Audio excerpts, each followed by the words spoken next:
खाटू श्याम बाबा के चमत्कार से रूही नहार की याददाश्त वापस लाने में हुई कामयाब। तभी नहार और रूही ने मिलकर दादी और लाल किशोर को सिखाया सबक और उन्हें धक्के मारकर निकाला घर से बाहर। और नहार रूही हुए एक, क्योंकि अब ऐसे में जब रूही राधा बन जाती है तभी दादी लाल किशोर को कृष्ण बनाने के लिए एक डब्बे में सभी पर्चों पर लाल किशोर का नाम लिखकर डाल देती है, ताकि लाल किशोर कृष्ण बनकर रूही के साथ कृष्ण लीला करे और जब नहार उन्हें साथ देखे तो रूही को भूल जाए। लेकिन किस्मत को कुछ और ही मंजूर था। तभी रूही उस डब्बे से एक पर्चा निकालती है और जब वो नाम देखती है तो उसकी खुशी का ठिकाना नहीं रहता। खाटू श्याम बाबा का चमत्कार होता है और पर्चे में नहार का नाम लिखा होता है। ये देखकर दादी और लाल किशोर के होश उड़ जाते हैं। नहार कृष्ण बनता है और रूही के साथ मंच पर आता है।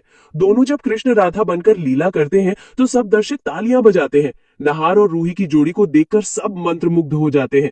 लेकिन वहीं दूसरी तरफ लाल किशोर गुस्से से आग बबूला हो जाता है। उसे बर्दाश्त नहीं होता कि नहार और रूही की जोड़ी सबके दिलों पर छा जाए। वो गुस्से में नहार पर जानलेवा हमला कर देता है। अचानक माहौल अफरा तफरी में बदल जाता है। लाल किशोर के हाथ में तेज हथियार होता है। वो नहार की ओर वार करता है, लेकिन तभी खाटू श्याम बाबा का एक और चमत्कार होता है। उसका वार नाकामयाब हो जाता है। नहार के शरीर को जरा भी चोट नहीं आती।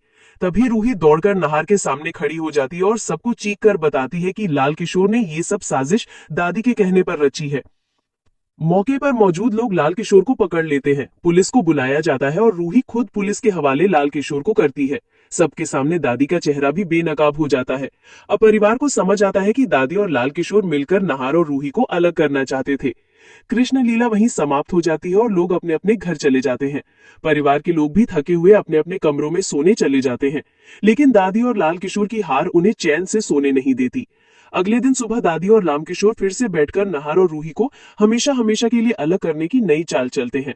दादी कहती है, ध्यान रहे रूही को भनक भी ना लगे कि ये शादी असली है, वरना वो मंडप में बैठने से साफ इनकार कर देगी। रामकिशोर आत्मविश्वास से जवाब देता है, आप चिंता मत करो दादी, उसे अब भी लग रहा है कि मैं नाटक कर रहा हूँ। ये सुनते ही दरवाजे पर खड़ी रूही सन्न रह जाती है। उसके पैरों तले जमीन खिसक जाती है।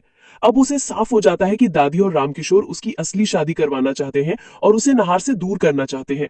उसी पल रूही ठान लेती है कि वो नहार की याददाश्त पूरी तरह वापस लाएगी, वरना वो हमेशा के लिए उनसे दूर हो जाएगी। रात को रूही डॉक्टर को फोन करती है। घबराई हुई आवाज में कहती है, डॉक्टर साहब, उस दिन जो लेडी डॉक्टर आई थी उन्होंने कहा था कि अगर मैंने नहार जी को उनकी पुरानी बातें याद दिलाने की कोशिश की तो वो कोमा में जा सकते हैं, इसीलिए मैंने कभी कोशिश नहीं की। डॉक्टर हैरान होकर कहते हैं, रूही जी, आपको गुमराह किया गया है। सच तो यह है कि अगर नहार जी को पुरानी तस्वीरें और उनसे जुड़ी यादें दिखाई जाए तो उनकी याददाश्त लौट सकती है। इसमें उन्हें कोई खतरा नहीं होगा। ये सुनते ही रूही समझ जाती है कि दादी ने नकली डॉक्टर बुलाया था। वो दृढ़ निश्चय करती है कि अब किसी भी कीमत पर दादी की चाल कामयाब नहीं होगी। वो अलमारी से अपनी और नहार की पुरानी तस्वीरें निकालती है। तस्वीरें देखते हुए उसकी आंखों से आंसू गिरते हैं, लेकिन हिम्मत नहीं हारती। रात को वो नहार के कमरे में जाती है। नहार खिड़की के पास चांद देख रहे होते हैं। रूही धीमे स्वर में कहती है, नहार जी, क्या मैं आपके साथ बैठ सकती हूँ? नहार मुस्कुराकर हाँ कर देता है। रूही धीरे धीरे उनके साथ पुरानी बातें छेड़ती है, त्योहारों की यादें सुनाती है और तस्वीरें दिखाती है। नहार को देखते ही पुरानी यादें दिमाग में कौंधने लगती है। वो सिर पकड़कर दर्द से करहाने उठता है। तभी दादी और रामकिशोर वहां आ जाते हैं। दादी घबराकर चिल्लाती है, रूही, ये क्या कर रही हो? नहार की जान जा सकती है।